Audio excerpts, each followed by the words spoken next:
Hamjaboni, ni wakati mwingine tena ninawakaribisha ili tuendelee kujifunza kama ilivyo kawaida yetu, tukizingatia mojawapo wa mada ambazo zinapatikana katika gredi ya 5.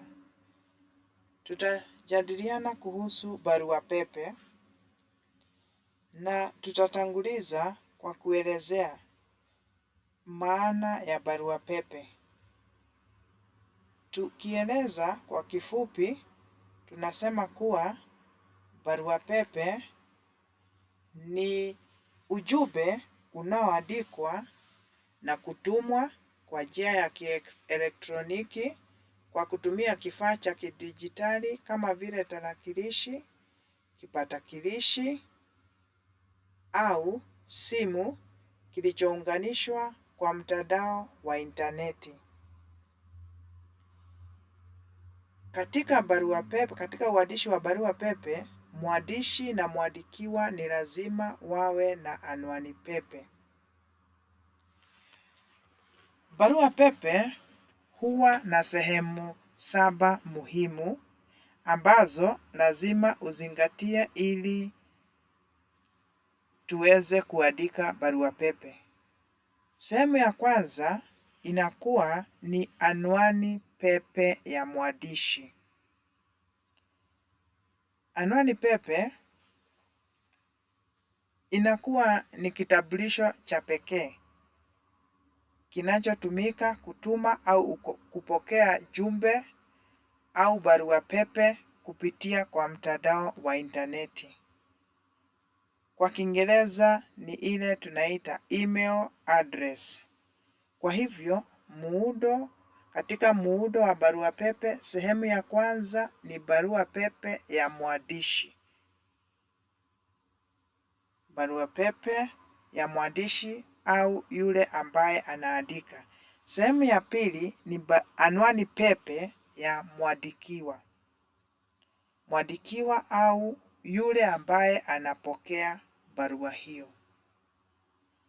Sehemu ya tatu ni mada. Mada ni kwa kifupi kutaja kile ambacho tunatarajia kupata kwenye barua hiyo. Unaandika tu kwa kifupi. Hiyo ndio tunaita mada. Halafu sehemu hiyo nyingine ni mtajo. Mtajo ni huonyesha mtu ambaye anaandikiwa barua. Kwa mfano, kama unamwandikia rafiki yako unaweza sema kwa mpendwa rafiki yangu. Huo ni mfano wa mtajo. Kinachofuata mtajo ni mwili. Mwili ni ile sehemu ya barua pepe ambayo inaonyesha ujumbe ambao uko katika barua pepe. Kisha kuna hitimisho. Hitimisho huwa ni ile aya ya mwisho. Ukishamaliza kutoa ujumbe wako, kuna ile aya ya mwisho ambayo inakuwa ni kumalizia. Hapo ndipo tunapata hitimisho. Kisha la mwisho kunakuwa na jina la mwandishi. Jina la mwandishi yaani yule ambaye anaiandika ile barua. Tukiangalia mfano wa barua pepe, kuna cha kwanza, ile anwani pepe ya kwanza ni ya yule ambaye anaandika barua pepe. Ndio maana pale tukaandika kutoka kwa, inamaanisha anwani pepe tunaipata pale ni ya mwandishi. Sehemu ya pili imeandikwa kwa, kumaanisha anwani pepe tunaipata pale ni ya mwandikiwa. Kisha kuna mada. Kisha mada ambayo ni usalama wetu mitandaoni.